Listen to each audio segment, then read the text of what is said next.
Perubahan yang direncanakan. Perubahan sosial ini dikatakan telah direncanakan karena perubahan yang terjadi sesuai dengan apa yang diprediksi atau direncanakan oleh pihak yang melakukan perubahan.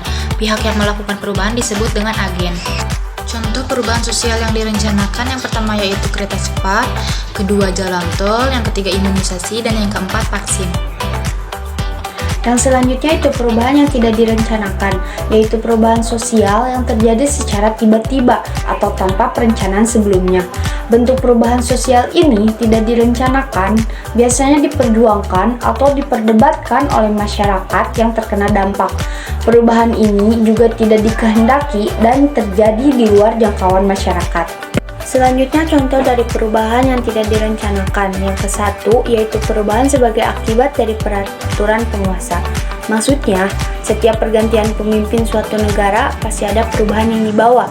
Hal ini tentu akan membuat perubahan di masyarakat secara menyeluruh. Dan yang kedua yaitu bencana alam. Contohnya yang terjadi pada kasus-kasus bencana alam yang besar di Indonesia. Misalnya, bencana tsunami Aceh yang memicu kerusakan besar di tahun 2004. Bencana ini mengubah banyak sektor kehidupan di masyarakat Aceh. Dan yang ketiga, perubahan akibat corona. Pada saat pandemi yang diakibatkan oleh penyebaran virus COVID-19 menimbulkan perubahan yang tak pernah direncanakan oleh siapapun. Berbagai aspek kehidupan pun terpengaruh dan terpaksa harus berubah karena keadaan. Dunia pendidikan, kerja, perjalanan, kesehatan, dan banyak lagi mengalami perubahan. Dan yang terakhir, perubahan karena globalisasi. Contohnya seperti budaya anak Jaksel yang menjadi salah satu akibatnya. Komunikasi terbuka dan nyaris sekali tak ada halangan membuat semua orang bisa saling terhubung. Jarak dan waktu tidak lagi menjadi masalah seperti dulu.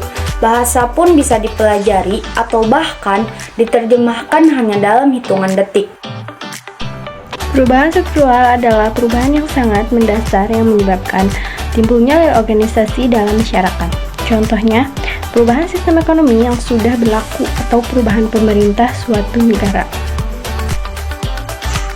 Perubahan proses adalah perubahan yang sifatnya tidak mendasar. Perubahan tersebut hanya merupakan penyampuran dari perubahan sebelumnya. Contoh perubahan proses: 1. Kurikulum, 2. Pembangunan sekolah.